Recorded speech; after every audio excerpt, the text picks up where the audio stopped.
November 25th, 1948, did not become meaningful to me until later in life. I was born the unplanned child in America on August 10th, 1954. I did not stop to realize until this moment in time that my brother had lived this right beside my mother at the tender age of 11. I did not realize the intensity of this moment, this pain and fear that my brother had endured while watching to see if his mother would live or die. My first memory of this tragic accident was when I was about 4 or 5 years old.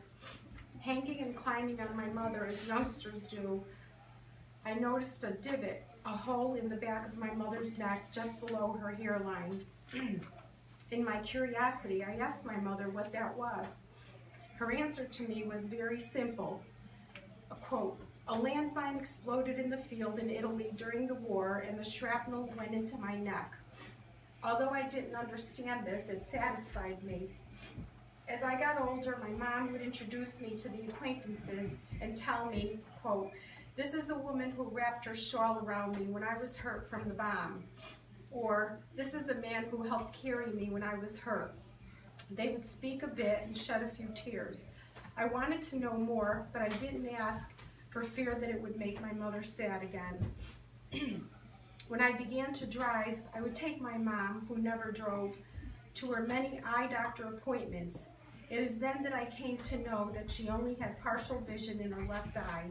She had to be extra careful crossing the street. She had trouble threading a needle for her sewing, but that never stopped her. The woman showed amazing strength.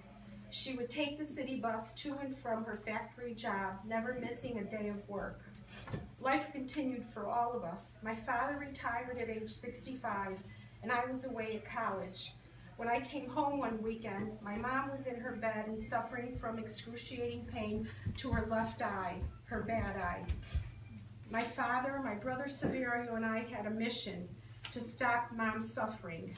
We had appointments for her with some of the best eye specialists in Waterbury, at Yale, New Haven, Massachusetts Eye Center, and with Dr. Posner in New York City. There was no hope for saving my mother's eye. The consensus was to enucleate her left eye for fear that this infection would spread to her good eye.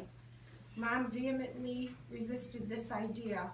Finally, after being bedridden for over 6 weeks and on daily doses of morphine, she agreed to have this surgery.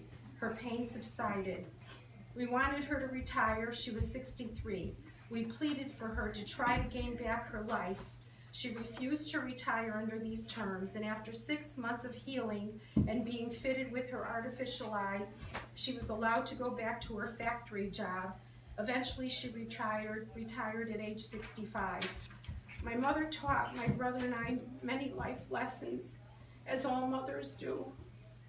Be strong when life hits you hard. Find your inner strength. Never, never lose your faith. Mom was so grateful to the Blessed Virgin Mary for saving her life. She was also very devoted to St. Lucy, the patron saint of the blind. And thus, when I was born, I was named Maria Lucia. I can still hear her voice telling me, "See, something good can come from something bad."